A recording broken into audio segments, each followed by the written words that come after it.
De volta à escola. Na confusão das tensões raciais que se seguiram à dessegregação escolar, alguns psicólogos educacionais começaram a ver a aplicabilidade das descobertas de Sherif e seus colegas às salas de aula. Se a experiência de aprendizado incluísse ao menos a cooperação interétnica ocasional visando a sucessos mútuos, talvez amizades intergrupais pudessem florescer. Embora projetos semelhantes estivessem em andamento em diferentes estados americanos, Johnson, 2003, Oskamp e Schultz, 1998, uma abordagem especialmente interessante nessa direção, denominada Sala de Aula de Quebra-Cabeça, foi desenvolvida por Elliot Aronson e seus colegas no Texas e na Califórnia, Aronson, Stephan, Six, Blaney e Snap, 1978. A essência do aprendizado de quebra-cabeça é exigir que os alunos trabalhem juntos para dominar a matéria de uma prova. Esse objetivo é alcançado agrupando-se os estudantes em equipes colaborativas e fornecendo a cada um somente parte das informações, uma peça do quebra-cabeça, necessárias para passar na prova. Dentro desse sistema, os alunos devem se revezar ensinando e ajudando uns aos outros. Cada um precisa de todos os outros para se sair bem. Como os meninos de Sherif, que colaboraram em tarefas que exigiam a ação conjunta, os alunos se tornaram aliados, em vez de inimigos. Testada nas salas de aula recém-dessegregadas, a abordagem de quebra-cabeça gerou resultados impressionantes. Estudos mostraram que, em comparação com outras salas de aula na mesma escola usando o método competitivo tradicional, o aprendizado de quebra-cabeça estimulou muito mais amizades e menos preconceito entre os grupos étnicos. Além da redução vital da hostilidade, houve outras vantagens: a autoestima, o gosto pela escola e a melhora das notas dos alunos das minorias. Os alunos brancos também se beneficiaram. Sua autoestima e seu gosto pela escola aumentaram, e seu desempenho nas provas foi ao menos tão bom quanto dos brancos em turmas tradicionais. Aronson, Bridgeman e Jeffner, 1978ª, 1978b. Diante desses resultados positivos, tendemos a nos entusiasmar com uma solução individual simples para um problema difícil. A experiência, porém, nos mostra que, mesmo dentro das fronteiras dos procedimentos do aprendizado cooperativo, as questões são complexas demais. Rosenfield e Stephan, 1981, Slavin, 1983. Antes que possamos nos sentir realmente confortáveis com o quebra-cabeça, ou com qualquer abordagem similar envolvendo aprendizado e afeição, muito mais pesquisas são necessárias para descobrir com que frequência, em que doses, em quais faixas etárias e em quais tipos de grupos as estratégias colaborativas funcionarão. Também precisamos saber como os professores poderão implantar melhor os métodos novos, se é que pretendem implantá-los. Afinal, as técnicas de aprendizado cooperativo, além de se afastarem radicalmente da rotina tradicional e familiar à maioria dos mestres, também podem ameaçar sua sensação de importância na sala de aula, ao delegar grande parte da instrução aos alunos. Por fim, precisamos entender que a competição tem sua razão de ser também, podendo servir como motivador valioso da ação desejável e um importante formador do conceito do eu.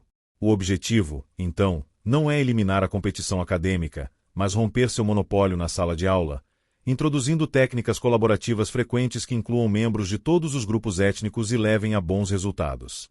Apesar dessas ressalvas, não posso deixar de me entusiasmar com os dados disponíveis. Há muito tempo as escolas públicas vêm sendo fonte de notícias desencorajadoras: redução do desempenho, desgaste dos professores, criminalidade crescente e, é claro, conflitos raciais. Agora existe ao menos uma luz no fim do túnel. Ainda dentro desse tema, gostaria de destacar dois fatos.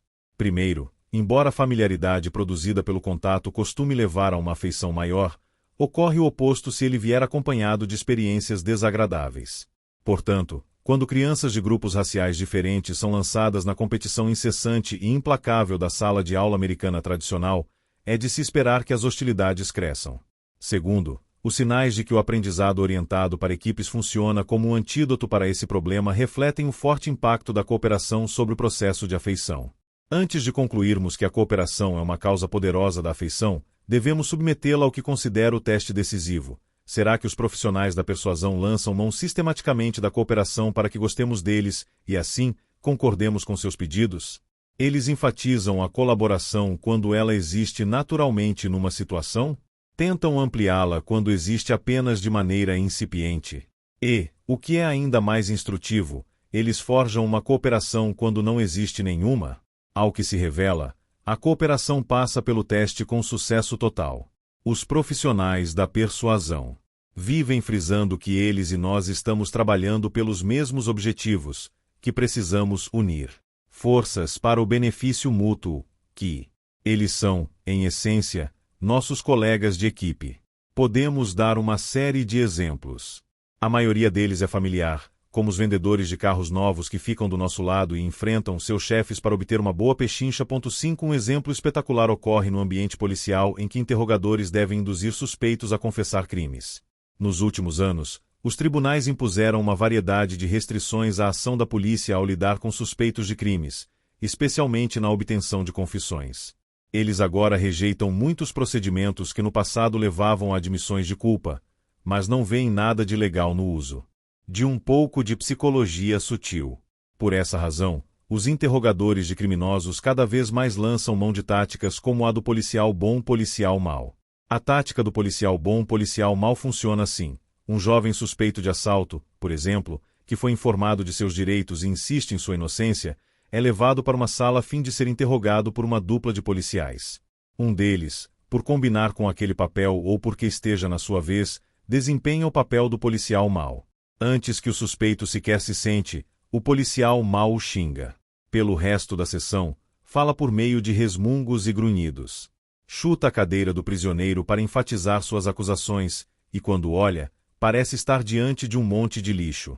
Se o suspeito desafia as acusações do policial mau ou se recusa a responder, este fica furioso. Ele jura que fará o possível para assegurar uma pena máxima. Diz que tem amigos na promotoria que se empenharão na acusação quando souberem que o suspeito não quis colaborar. No início da representação do policial mau, seu parceiro, o policial bom, está sentado em segundo plano. Aos poucos ele começa a se manifestar. Primeiro fala apenas com o policial mau, tentando controlar sua ira crescente. Fique calmo, Frank. Mas o policial mau grita de volta: não mande eu me acalmar quando ele está mentindo na minha cara. Odeio esses mentirosos safados. Um pouco depois, o policial bom diz algo a favor do suspeito. Pegue leve, Frank. Ele é só um garoto. Comparadas com os xingamentos do policial mau, suas palavras soam como música aos ouvidos do prisioneiro. Mesmo assim, o mau policial não se convence. Garoto? Garoto uma ova. Ele é um delinquente, isso sim. E digo mais. É maior de idade e isso basta para mandá-lo para a cadeia, onde ficará até morrer. Agora o policial bom começa a falar direto com o suspeito, chamando pelo nome e destacando quaisquer detalhes positivos do caso. Vou lhe dizer uma coisa, Kenny, você teve sorte de ninguém se ferir e você não estar armado. Isso aliviará um pouco a sua barra no julgamento. Se o suspeito persiste em alegar inocência, o policial mau inicia uma nova leva de xingamentos e ameaças.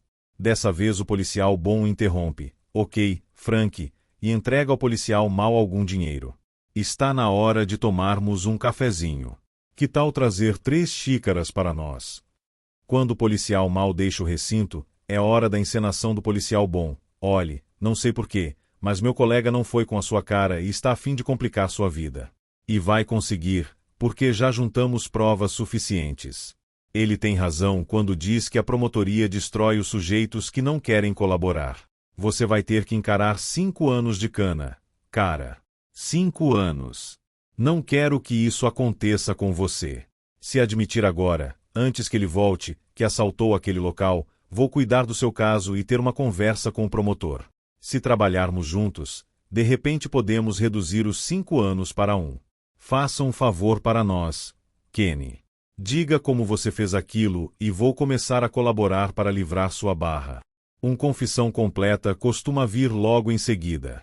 A tática do policial bom, policial mau funciona bem por vários motivos. O medo de uma pena longa é rapidamente inculcado pelo policial mau. O princípio do contraste perceptivo, vide capítulo 1, garante que, em comparação com o policial mau furioso e agressivo, o interrogador que faz o papel de policial bom parecerá uma pessoa bastante sensata e gentil. Camisar. 1980. E como o policial bom interveio repetidas vezes a favor do suspeito, tendo até pago do próprio bolso os cafezinhos, a regra da reciprocidade pressiona por um favor retribuidor, Rafael e Sutton, 1991.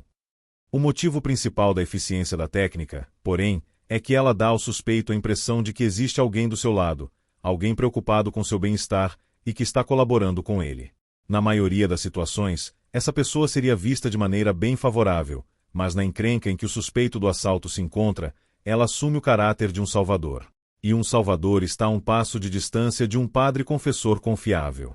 Condicionamento e associação. Por que eles me culpam, doutor? Era a voz insegura de um meteorologista da TV local ao telefone. Alguém lhe dera meu número quando ele ligou para o departamento de psicologia da minha universidade atrás de alguém capaz de responder à sua pergunta. Uma pergunta que sempre o intrigara, mas que recentemente começara a incomodá-lo e deprimi-lo. Isso é loucura, não é? Todo mundo sabe que eu apenas informo a previsão do tempo, que não a encomendo, certo? Então por que ouço tantas críticas quando faz tempo ruim? Durante as enchentes do ano passado, recebi um monte de e-mails agressivos. Um sujeito ameaçou me dar um tiro se não parasse de chover. Meu Deus, até hoje tenho medo de andar na rua. E o pessoal da minha emissora faz o mesmo. Às vezes, com o programa no ar, me insultam por causa de uma onda de calor ou coisa semelhante. Eles devem saber que não sou responsável, mas isso não os detém. Poderia me ajudar a entender isso, doutor? Por favor. Está acabando com a minha vida. Marcamos uma reunião no meu consultório, quando tentei explicar que ele era vítima de uma reação cliques, um milenar das pessoas diante de coisas que percebem como meramente associadas entre si. Exemplos dessa reação não faltam na vida moderna. Achei que o exemplo que melhor poderia ajudar o meteorologista deprimido exigiria um pouco de história antiga. Pedi que pensasse no destino incerto dos mensageiros imperiais da antiga Pérsia. Alguém na função de mensageiro militar tinha motivos especiais para torcer pela vitória persa. De posse da notícia da vitória, seria tratado como herói ao chegar ao palácio. Poderia comer e beber até se fartar. Mas se a mensagem fosse de um desastre militar, a recepção seria bem diferente. Ele acabaria sendo sumariamente assassinado. Eu esperava que o meteorologista entendesse a moral da história. Queria que ele percebesse um fato tão verdadeiro hoje como no tempo da Pérsia Antiga. A natureza da má notícia contagia o mensageiro. Existe uma tendência humana natural a desgostar de uma pessoa que traz informações desagradáveis, ainda que ela não tenha causado a má notícia. A simples associação basta para estimular nossa aversão. Maniz, Cornell e Moore, 1974. Vide anexo. 5.1. Havia algo mais que eu esperava que o meteorologista captasse do exemplo histórico. Além de ter como companheiros de infortúnio séculos de outros divulgadores de notícias, comparado com alguns, como os mensageiros persas, até que ele tinha sorte. Ao final de nossa sessão, ele disse algo para me convencer de que entenderá a lição. Doutor, sinto-me bem melhor em relação ao meu trabalho agora. Veja só, estou em Fênix, onde o sol brilha 300 dias por ano.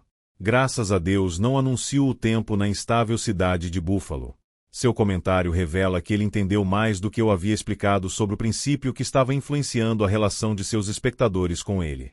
Estar associado ao mau tempo exerce um efeito negativo, mas estar associado aos dias de sol deveria fazer milagres por sua popularidade. E ele estava certo. O princípio da associação é geral, governando tanto as associações negativas quanto as positivas. Uma associação inocente com coisas boas ou ruins influenciará os sentimentos das pessoas em relação a nós. Lot, 1965. Nossa instrução sobre como a associação negativa funciona parece ter sido basicamente fornecida por nossos pais. Lembra-se de como eles viviam alertando que não brincássemos com os moleques na rua?